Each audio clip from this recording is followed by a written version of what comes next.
trying to figure out which one I should be madder about. Is it Ike Irish not getting Player of the Year?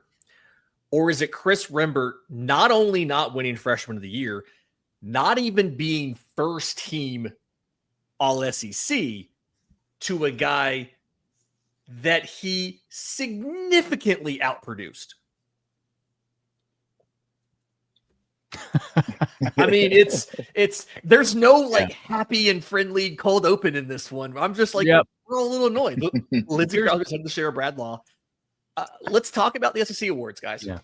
What I would like, Lindsay, if we can. Okay. And we, I guess, should have made graphics for this, but you know what? We're just one barn baseball show. Okay. Yeah. There's so many talented players, and none of this is going to be to run down other talented players. None of this is to take anything away or show disrespect to any of the other talented players in the best league in college baseball. But when you have objective data, when you have numbers for what these guys did against the number one strength of schedule in the country, like it's valid for all, like every school say, oh, our guy got shafted. Our guy got, well, all right, show me the data. Don't give me the team reputation. Don't give me what they did last year. Don't do any of this. Give me objective data from this season to compare players. Yeah. I don't know how we miss that. I don't know how we make these decisions when objective data is there for us. It's not a fancy graphic. I screenshotted the angry tweets I sent yesterday. I grabbed just the ones that actually had the numbers, not the ones that had me ranting, right? All right, so let's talk about SEC Player of the Year, okay? It was Weawa Aloy over Ike Irish. And, wrong one. I've got their numbers here. So, yeah, we're all behind the graphic. I can't move it, unfortunately. On the graphic's the important piece anyway. Yes. Yeah. Okay. So overall, they were both Ike Irish and Aloy were remarkably similar. Yeah. In their overall statistics, right? Batting average within 4 points, slugging within, less than 20 points, within 2 home runs of one another. But in SEC play, Aloy got 32 points worse. Irish got 44 points better. Yeah. He hit more home runs in conference play. He had a slugging of 230 points better, right? So Aloy in SEC play, 326, 403, 612. Irish, 398, 480, 852. Yeah, that is, I mean, even looking at the guy who won the newcomer of the year, Ace Reese, his numbers are even better than both of Ike and Aloy. So it should have been down to Ace Reese and Aloy. And I hate that there's this newcomer of the year award. That's a terrible award. That shouldn't be an award. That's all these conferences are doing it. I agree with you, Sonny. And I had that thought before we jumped on today was why? Are we just creating an award for the sake of creating one? And I understand that most of these rosters are half a roster's transfers now, but so what? I mean, so what? It's crazy. I mean, Ace Reese hit 402 with 15 homers and 49 hits in the SEC, which is, if you put all three of them together, you're like, I mean, how does he not win it? But they're like, oh, we'll give you the newcomer of the year award. That's not way not as cool as having player of the year. It's just some made up award that they started 2 years ago. I mean, but hey, you would have won it if they had it. I know. You were here. You'd have won I wouldn't have won player of the year. I was about to say you probably wouldn't have won player of the year. Yeah, that's the downside of this here. Yeah, but player of the year is better. You would have you'd rather have player of the year than newcomer of the year. Yeah. Yes, 100%. Yeah. Is the defense really that big of a thing with Aloy over Irish? Like, is that something where, I mean, overall stats remarkably similar. I'm willing to guess a lot of the coaches who voted based on overall stats and not conference stats. Maybe I'm weird. I feel like doing it in the conference should matter when you're trying to figure out the conference's best player. But is defense really that much of a big deal here? Especially when you consider the fact that Aloy didn't even get on the all defense team Or is this just looking at the overall stats over the conference stats? This is overall stats, and Arkansas had a better year. Yeah. Yeah. I mean, Ike missed some time too, right? He started off slow, didn't have a good. He missed 2 weeks. Yeah. But I mean, it stinks because if I know that's what they do. They look at the whole year. It is what it is. But I mean, look, if you want to argue to me that matter, like that, you should take the whole year into account. Okay, fine. Like I will give a little bit for the sake of just amicable conversation. I'll give a little bit there, but man, the year Ike had in the league, in the toughest league, 30 games in the toughest league in America. Yeah, I would just agree to disagree that shouldn't be more heavily weighted. Yeah. Like if anything, if you say their overall stats are remarkably similar, then the fact that Aloy plays shortstop over right field doesn't outweigh the fact that Ike significantly outproduced him in the conference. Correct. Like that should be the tiebreaker, not defensive position or the team's record or whatever. How many guys did Ike throw out at home? How many runs did Ike prevent from scoring because they didn't send a runner trying to score from second on a ball hit to the outfield because they know of his arm? Like there's a lot of hidden stuff that these guys ain't taking time to think about when they vote on these awards. Yeah. No. They're just looking at, who did the most, who played the most, and whose team is doing the best. Yeah. And I mean, it's tough when you got a shortstop that's playing really well. Like, yes, it's hard to not say, it's hard to pick a right fielder over that, just how it is. But right. I mean, it's frustrating because I mean, Ike's games played that hurt him. That's about it. I think that if he plays the whole time, and I don't even know about Ace Reese not winning either. I keep going back and looking at this. Ace Reese almost won a Triple Crown in the SEC. Obviously not overall, like the whole year, but he led the league in average, homers, hits, and slugging. He's just missing the OBP. If Ace played for LSU, Tennessee, Texas, he wins. Yeah, I agree. Right? I think so. Yeah. Okay. I agree. Or Arkansas. Okay. Or Arkansas. Yeah. Arkansas. Yeah. Freshman of the year. Sorry, go ahead. Yeah, we're not discrediting anything that these guys did.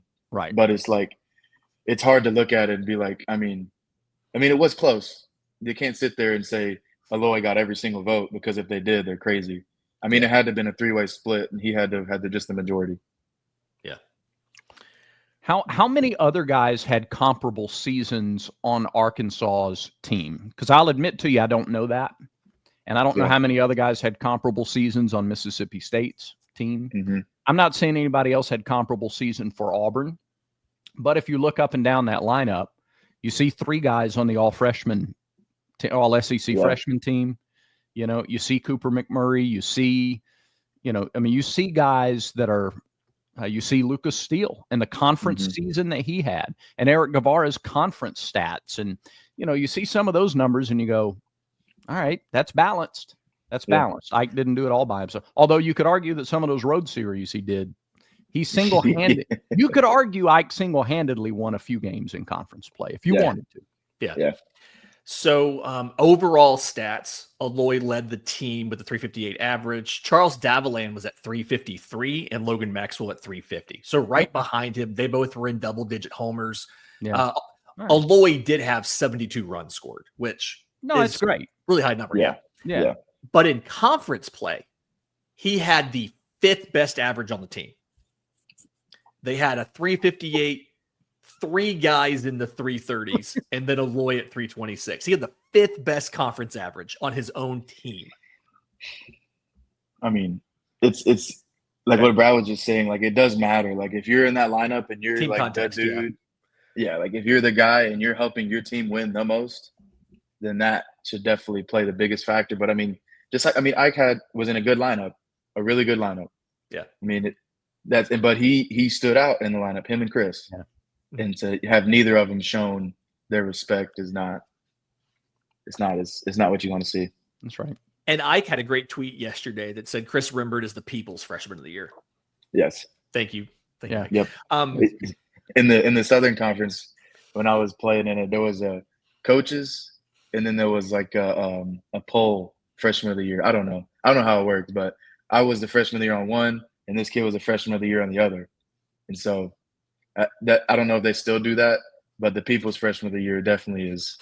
That's a good title. There you go. Speaking of Chris Rembert, Brad called this. Dylan Volantis wins Freshman of the Year. He set the SEC freshman record with 11 saves in conference play, led all SEC players with a 1.59 ERA, guys who threw 25 or more innings. Like, okay. Like, yeah, no, I totally get that. Yeah. The bigger issue to me is Chris being second team all SEC at second base behind Gavin Killen of Tennessee. Because the stats, and again, this has to be you looked at the overall stats and not the conference stats. Because overall stats, they both bat 355. Killen beats him on slugging by like 100 points. Okay. 4 more home runs than him, but same number of runs and RBI. In conference play. Gosh, I didn't realize they were that different. Close. That's, yeah. My goodness. In conference play, Chris Rembert outproduces him by more than 100 points of average, 200 points a slug, doubles him up in runs, and triples him up in RBI. And Gavin Killen is still the first team All-SEC second baseman over Chris Rembert. I mean, if anything, the All-SEC should be SEC only. Yeah, which you did in conference play. Yes, like it's not all season, not all season play team. I mean, I didn't know that was that bad like that. But how many did Chris play every SEC game? Not every game at second base. Okay. He played some in right field, especially late. Okay, but I mean, was there a utility award? There was a utility award, and it went to a two-way guy. I can't remember who it was. See, there should be a two-way award and then a utility award. Yeah, it went to Aloy's brother. That's right. Okay. Right, I need to hear from people that's why Chris didn't get voted first team. That one's far more egregious. That gets more of a raw, visceral reaction from me seeing those numbers. Really, I mean, I guess I didn't see those yesterday, Lindsay. I guess I only saw the Ike numbers. That's shocking. That was a separate. That was a separate tweet that was later because I was just responding. The initial tweet with the Aloy versus Irish, I was responding to somebody's suggestion of here's who I picked for SEC awards. Then when they actually came out, I said the most egregious issue for me is Gavin Killen over Chris Rembert. Because again, that's 100 points. That's 100 points of average, 200 of slug, and again, doubled him up in runs, tripled him up in RBI. Yeah. I mean, Gavin Killen had 7 RBI and 14 runs with 3 homers in SEC play. Chris Rembert had 22 RBI and 28 runs. Like you said, like what Killen did was really good this year, but Chris was objectively better. Way better. And again, in conference play, that's not a knock on Killen. That's not a knock on anybody else to say that Chris's numbers, his production was markedly, objectively, undeniably better. Like there's no bias here by any of us. That is all looking at a piece of paper and saying, "Oh, that makes sense." Stats don't wear glasses of any color. Yeah, I mean, goodness gracious. Okay. Yeah, it's rough. All right, in just a second, let's talk about the weekend in Oxford and the coming up SEC tournament. We'll do that next, right here on the Barn Baseball Show.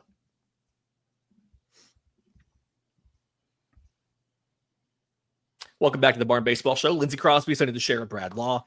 Okay, we got that out of our systems. We got the ranting out of our systems, and I think warranted a little bit. That was really friendly for rants. Again, we're not diminishing those guys. We're just saying that maybe the voters approached this the wrong way. I guarantee you somebody's going to ask Butch about that this afternoon about Chris getting second team and not first team. And by somebody, I mean me. I'm going to ask him with those numbers and be like, what's your thought on say to do double, 100 points better in batting average? And I guarantee somebody's going to ask him because I'm going to be there. I'm going to do it. Yeah.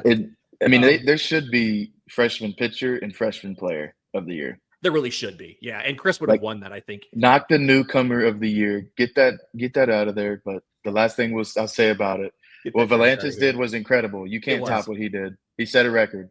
If you set a record, you better be some type of the year. And he led all SEC pitchers in ERA. All SEC pitchers in ERA as a freshman. And he saved double-digit games for the team that won the regular season championship. I have no beef. Zero issues. No, none. Yeah. What I do have issues with, I guess, is Auburn going 1-2 in Oxford. I don't mean issues as in like I'm mad about it or anything. It does feel like a missed opportunity, right? We came on here, Sonny and I talked late last week about, are the expectations different since you had a sweep the weekend before? Because we've been saying you needed 4 wins the last 2 weekends the entire time. Is it in retrospect a disappointment to get 3 at home and only 1 in Oxford? Or do you think with how hard it is to go on the road, and Sonny, you touched on that ballpark specifically, is it okay that Auburn goes 1-2 in at Ole Miss last week? I mean, like we said, Ole Miss had everything to gain that weekend, and Auburn had a lot to lose. So Ole Miss comes in, they were just outside the top 20, or maybe they were 20 or something like that. Maybe 22, whatever. And they come into that knowing, hey, we take a series from a top 5 team in the country, we could have a chance to host a regional. And I mean, they came out and swung it. We didn't pitch well. We left a lot down the middle. But I mean, Ole Miss came out with their hair on fire, like what they had to do. They could not sit back if they wanted to host in Swayze. At the end of the day, first of all, it has to be okay, because like, what's the other option? What are we going to do about it? Like, there's you better accept it and move on. Yeah, you can't go back and change it. At the end of the day, I don't know that it cost Auburn anything. They're the 6th seed in the SEC tournament. They are the best. Because of what happened with Georgia and Texas A&M and LSU, South Carolina, and Alabama series and Tennessee series, the best, if Auburn took 2, it would have been tied with Georgia, and Georgia would have had the tiebreaker, and the seeding would be exactly the same. Yeah. So at the end of the day, you're 17 conference wins, a chance to get 18 by winning a game in the SEC tournament. The national projections that I have seen still have Auburn as a national seed and not an 8. So there's, you're comfortable, as comfortable as you could be, I guess, in a national seeding placement, because you did get the 1. So, boy, at the end of the day, other than feeling nervous and feeling uncomfortable for about a day and a half or 2.5 games, maybe, if you take it that far, I don't know that it cost Auburn anything. I think they're still sitting in as good a position as they were in 1 week ago today. Yeah, I agree. Think that's the biggest takeaway there. Yeah. Like, the only thing is now, they're 2 in the RPI. I mean, that's not going to get any better because Georgia's is just crazy. And if the selection, say they go 1 and out in the SEC tournament, that shouldn't have a reflection on it either. Right. But I mean, you know how the selection committee goes. You know how, and you don't want Auburn doesn't get respected either. Like, it'll be. Yeah. And a team like Alabama comes in and they play in Hoover really well. And they're just outside. They've been like 8, 9, 10, somewhere around there. So they could come in, sweep a national spot. Tennessee could do the same. Tennessee gets hot at Hoover. They go in, sweep, win the tournament. They're a national seed. And so, I mean, did it hurt in the long run? No. But are they on the cusp? They shouldn't be on the cusp of the 8, 9 seed. They shouldn't, from what they've done. They should easily be 4, 5, 6, 7. Yeah. So, but obviously you know what the people that sit up there and make decisions. I agree with you. That's who you're competing with now. That's what's on the table. In addition to a conference championship, I mean, you could win a tournament. Yeah. And we've talked before, the format of this tournament, I think, really gives you a chance to set up like a regular weekend when you get to the weekend. And so that plays in your favor. But also, in addition to a championship, you're looking at national seeding, and you're fighting against an Alabama, a Tennessee, Georgia's in, like Texas, Arkansas, Vanderbilt, LSU, Georgia. That's 5. Yeah, those are national seeds. Even get a 6th spot. Yeah, and that's the thing too. 6 to the 8 that'll be national seeds. So but will they do that though? Will the committee do that? I don't know. Who do you take out of that? Do you take anybody out of that top 5? Exactly. I don't. That's the thing. I mean, they look at things like that, which you shouldn't, right? I mean, 7 of the top 10 RPIs are SEC. Yeah, and that's true. I don't know. It shouldn't be like that. It should be your best 8 are the super regional host or the host. even if they're all 8 from the same conference. It did exactly. But we saw it with the college football playoff too. I mean, they want mixture. So it's true. So to Sonny's point, just to kind of put a cap on this, if Tennessee gets hot or if Alabama gets hot and they go on a run, you need to win games in the conference tournament. You need to beat A&M or Mississippi State. And if you could get a 4th win over LSU, oh man, how huge to get a 4th win and get to that semifinal Saturday and go 4-0 against top 10 LSU team. At that point, you get to 19 conference wins, forget about it. You're at home. You're at home. You've got it. Yep, 100%. What I think helps a little bit is the draw, because we're assuming Alabama's going to beat Missouri today. They're playing right now, actually. Scoreless through 3. 9:30 a.m. Yep, love those. But assuming that they win this, they play Tennessee. So both those teams can't get hot, and then whichever of those 2 teams wins that game plays Texas. So hopefully, early season Texas, not late season Texas. We need Dylan Volantis to be good, right? Hopefully that can kind of put a stop. Some of the schools you're competing against have tougher draws. So that is a little bit of a saving grace there. But we need a new saying now. We used to always say 2 in barbecue, but you can't do that now because it's single elimination. Sonny said 1 and done. It's not nearly as fun to say that. But I do think the draw helps you somewhat, provided that, because you're either facing Mississippi State again, or you're facing Texas A&M, and either way, it's going to be interesting to see how that game goes, because it's the late game both days.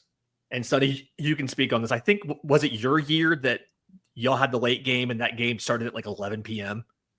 We didn't even start it. That's right. Y'all played the next morning, didn't you? We played 9 o'clock first pitch. Lord. Terrible. Gosh, it's funny. It's funny how some stuff you don't remember. I don't remember that until you just mentioned it. I didn't remember that's what we did. Yeah, I remember being up super late. Yeah, but I forgot they made it. Yeah. We were so happy to play the night game, and then it just rained all day. And it's supposed to rain today. Tomorrow at least. That's what I was saying. That's coming. At this point, I'm not totally confident that Auburn plays Wednesday night. I'm mentally preparing for a Thursday morning. And it helps a lot now at single elimination. Yes. Because they're not as bunched up. Like if a game gets kicked back, it's okay. You got more time. Can I give you my quick idea for the SEC tournament? Okay. Cut it down to 8. Cut it down to 8. Yeah. And still do single elimination, but stagger the schedule so that when you get inevitable rain in May in central Alabama, the schedule doesn't get terribly wonky. Yeah. I mean, you schedule two, maybe 3 games a day. Yep. And when I was at Sanford, we had an 8-team conference. It was 2 a day, and it rained a lot in Greenville too. If you had to, there was 2 or 3 hours between games. There was time taken, and I mean, there's nothing wrong with that. But obviously, they want every fan in America to come to the game, so they make money. So they're never going to do it. It's never going to go to 8. I'm just because it seems like we do face this every year because it's May in central Alabama. So if you were to do an 8-team, it'd be Tennessee versus Texas, Georgia versus Vandy, Ole Miss versus Arkansas, and Auburn versus LSU.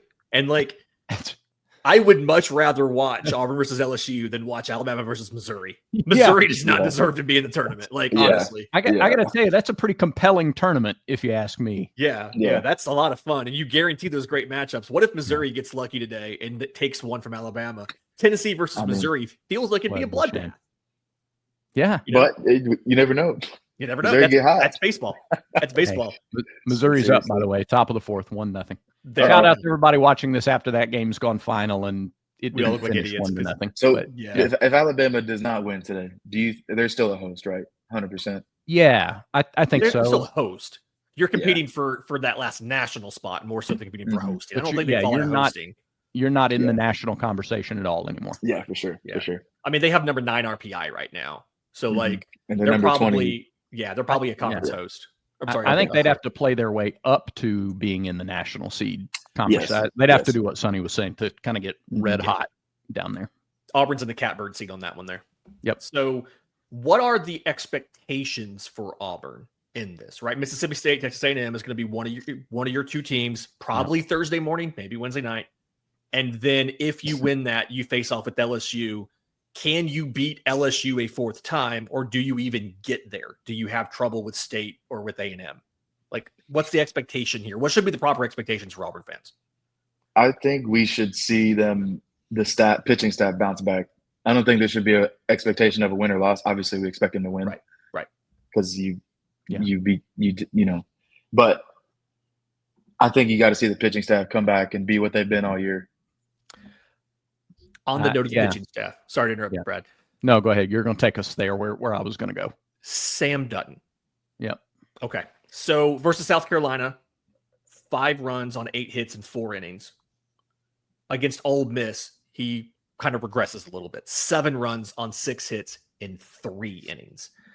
And the thing is, like, 4 strikeouts both times, but he actually walks a couple at Ole Miss too. He has 2 walks. 2 straight starts now where it looks like the control's not completely been there. Struggle to land some of the stuff for strikes.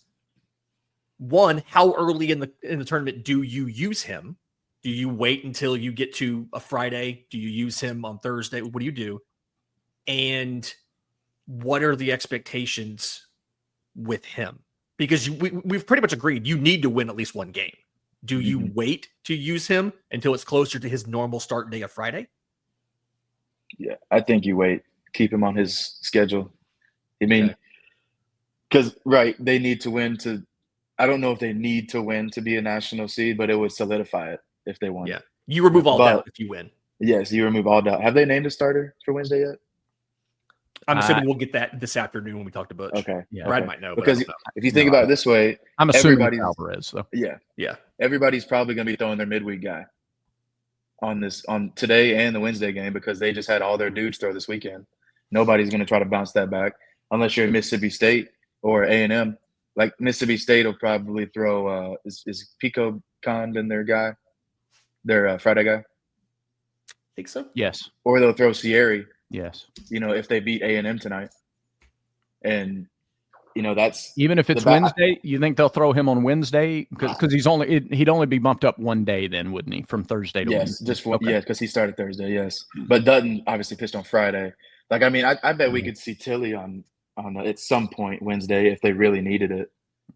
If they play Wednesday. If they play, seriously. I mean, if they play Thursday morning, that would be best case because they would have more options. Yeah, I mean, because at that point they could bring Dutton back. Yeah, but to your point on the past 2 weeks, that Dutton has not been as sharp with his command, and he's not a powerful stuff guy. So I mean and that's a thing you can fix easy, right? It's not a stuff thing for him; it's a location thing. Yeah, and so the question there becomes: I'm glad we brought this up. I would probably be doing wrong not to talk about Sam a little bit on this show. Yeah. Auburn's not in the position that it's in right now without Sam Dutton, MVP of the staff, no question through conference play, undisputed. The question that the coaches and that Samuel have to find the answer to is was the Ole Miss game, first of all, and it stinks that it was back-to-back after South Carolina, which wasn't like a terrible start. Yeah, it was just awful compared to what he had done the rest of the year. So, now back-to-back and the red flags start to rise a little bit. So they've got to answer the question. Was that just Ole Miss? And like a lot of Auburn pitchers couldn't get Ole Miss out? Was it a change of the routine so significant for 2 weeks in a row that it disrupted? He's such a rhythm guy. He's such a routine guy. We've learned that about him. Or is it that he has thrown as many innings this year as the first 3 years of his college career combined? That's where I was going. Because if it's that, I don't throw him in the SEC tournament. Yeah. You save at all. Not one inning. I agree. Because I mean, unless it's like championship or like Saturday or something, you like, hey, we're going for it now. I agree. But even then on a pitch count, probably. Yes. Oh yeah. Like a 2-3 inning, like almost bullpen out there, that's what teams do when they get deep into it. That's what they do. Like if Tennessee goes out and throws Liam Doyle and lets him go the whole game, like even if he's shoving. Yeah. I mean, that's just crazy. Malpractice. Yep. Yes. That is the exact place I was going, Brad. I think about pitcher workloads a lot, but yeah, I mean, he 75 in the third innings, and I'm trying to do math real quick on here. I know that's more than his last 2 years at LSU, and I think it's similar to. He had a combined 86 and 2/3 his first 3 years at LSU. So the next start, or 1 or 2 more starts, he's going to be over the first 3 years combined. But yeah, he was 20 in 22-23, and then 27 last season. So he's definitely over on a workload perspective by almost a factor of 3 from what he did last year. And that's the big question you have to answer, to Brad's point, is how much of this was just a blip, the routine on South Carolina. It was on Saturday. He's usually a Friday guy, and the having to everything getting moved that can disrupt you. Yep. And then this was how much of that was just Ole Miss being, to Sonny's point, almost not quite desperate, but pushing to win a series so they could lock down tournament seeding and all of that. Yes. That's the big question. I don't think any of us know the answer to that. That's the hard part. Is the staff will have an idea, the coaches have an idea, but we don't necessarily know. So we got to figure that out.